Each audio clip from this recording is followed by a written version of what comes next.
Olá, gente, tudo bem com cada um de vocês?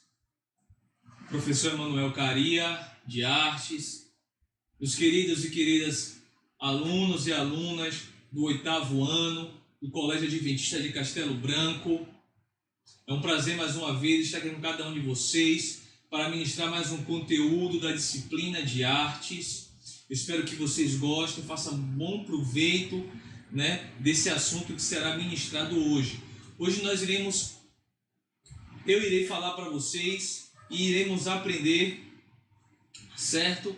O assunto que será pop art. Vocês vão gostar desse assunto, ok? Então vamos começar. Gente, vamos falar um pouco logo sobre a influência da pop art. Como foi que a pop art surgiu? Com influência em quê? Ok? Então vamos falar sobre isso agora. Protesto e zombaria já se faziam presentes na arte muito antes do grafite. Certo? Não sei se vocês sabem, o grafite é um tipo de arte que inicializou-se com a questão dos protestos, contra o sistema. Que começou a fazer foram aquelas pessoas de classes menos abastadas, abastadas, que não tinham muitas condições e por causa das suas condições de vida, certo?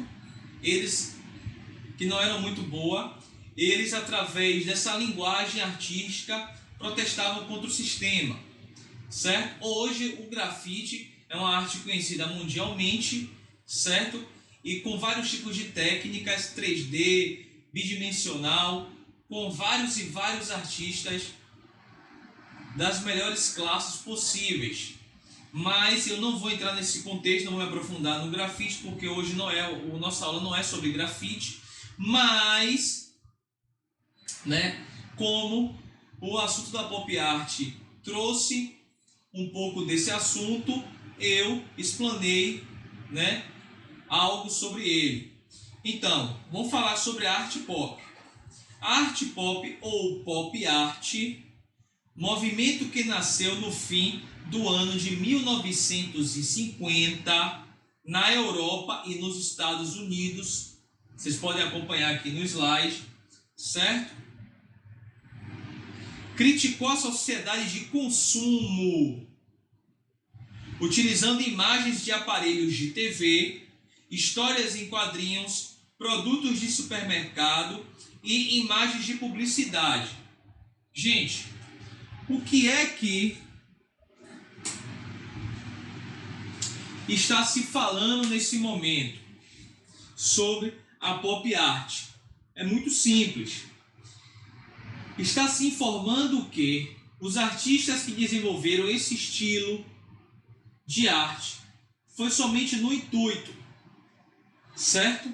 De protestar contra o consumo em massa de bens e de coisas que eram fornecidos, certo?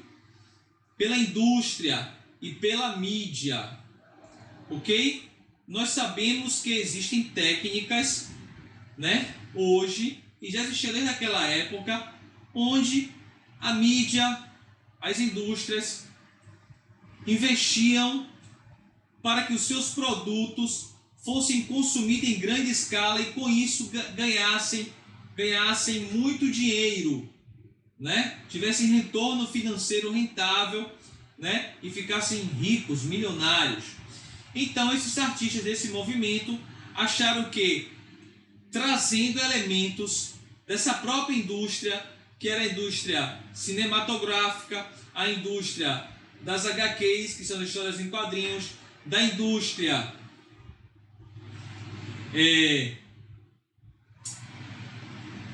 da publicidade, que eram feitas através de outdoors. Até hoje essas coisas são empregadas,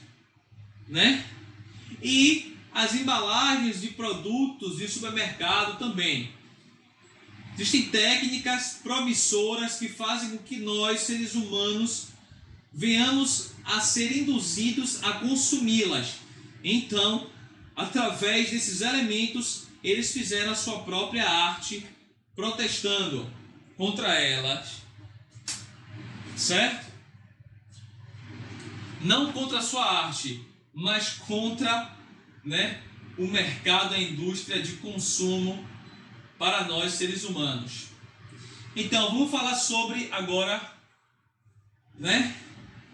um pouco mais sobre a influência. Vamos continuar. No Brasil, a arte pop surgiu com a exposição Opinião 65, certo? No Rio de Janeiro. Entre os artistas brasileiros mais representativos dessa tendência, podemos citar Rubens Gertmann, que viveu entre 1942 e faleceu em 2008, recente, tá vendo? Tem muito tempo. Nelson Lerner, de 1932, Cláudio Tossi, de 1944, e Carlos Vergara, de 1941. O artista norte-americano Robert Rauschenberg, que viveu entre 1925 e faleceu em 2008, é uma das principais figuras do movimento pop. Combinou pintura com objetos encontrados nas ruas de Nova York. Pioneiro da reciclagem, ele transforma lixo e sucata em elementos de suas obras.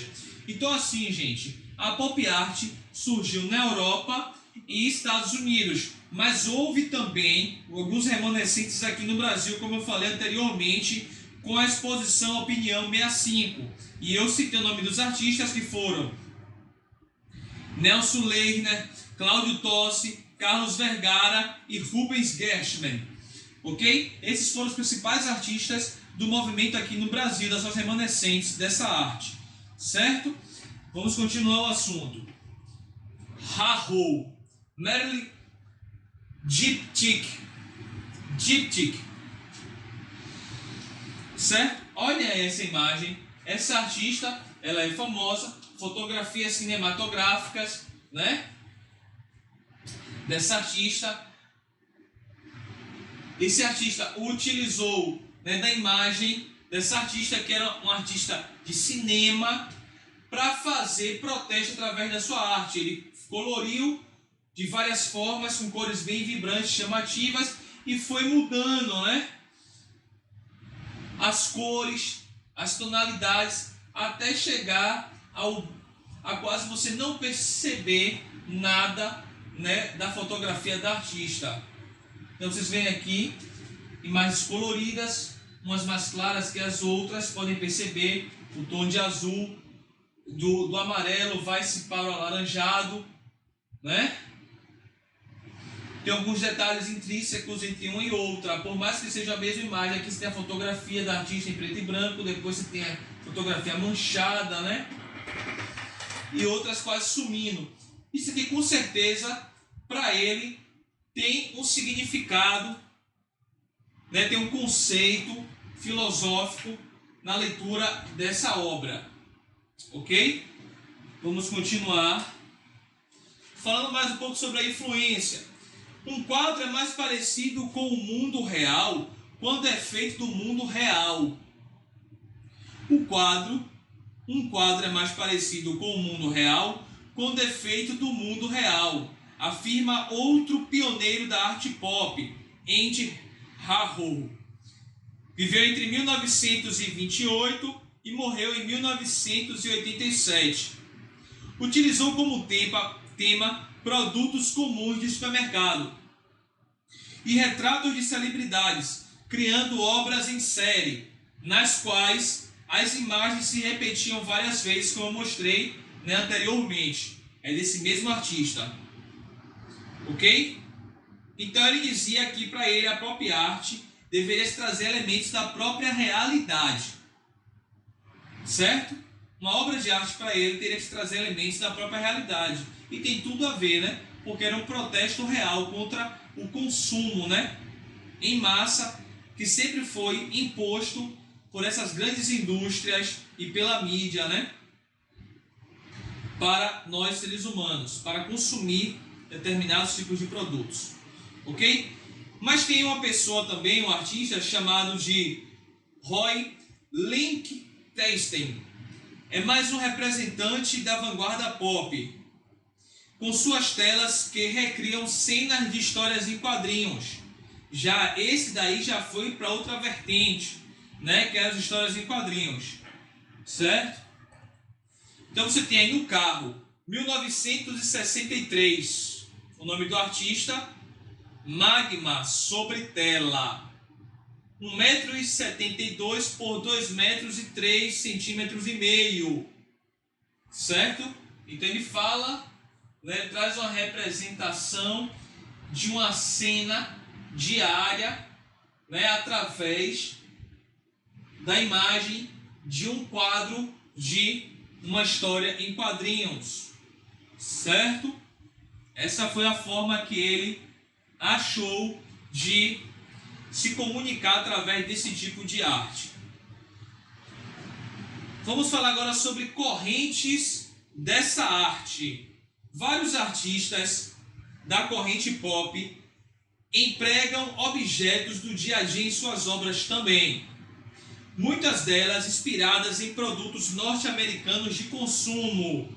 No Brasil, as primeiras manifestações da arte pop datam dos anos 1960, posteriormente evoluindo e se desdobrando em variados estilos e correntes. É o caso da arte de Beatriz Milhazes, cujas flores, círculos e arabescos em movimento circular trazem o DNA da contracultura psicodélica dos anos de 1970.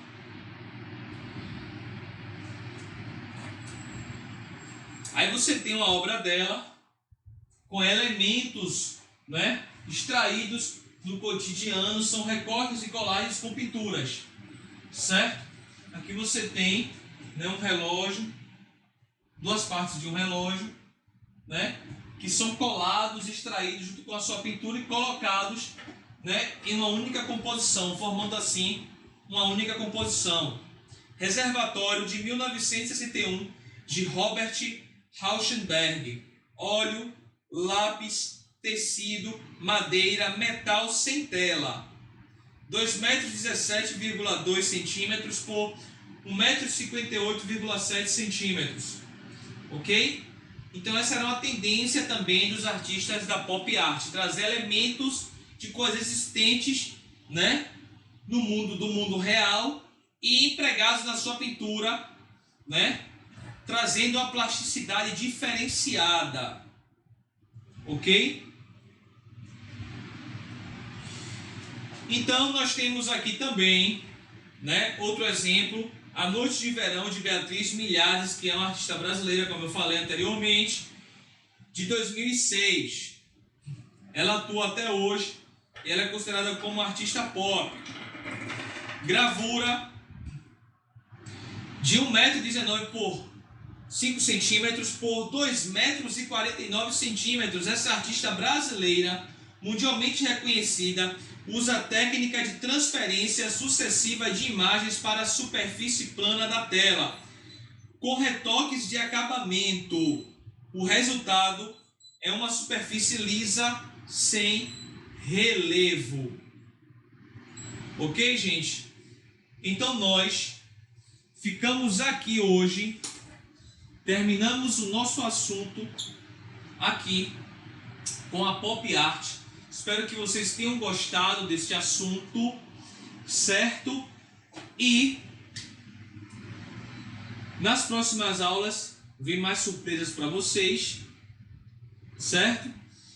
Estarei orientando brevemente vocês com relação a um trabalho que nós iremos fazer com relação à op art, que é a arte óptica, que eu falei na nossa última aula, antes dessa, certo?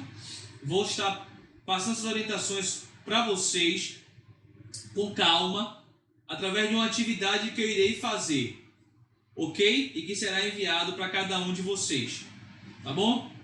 Fiquem com Deus e até a próxima. Tchau.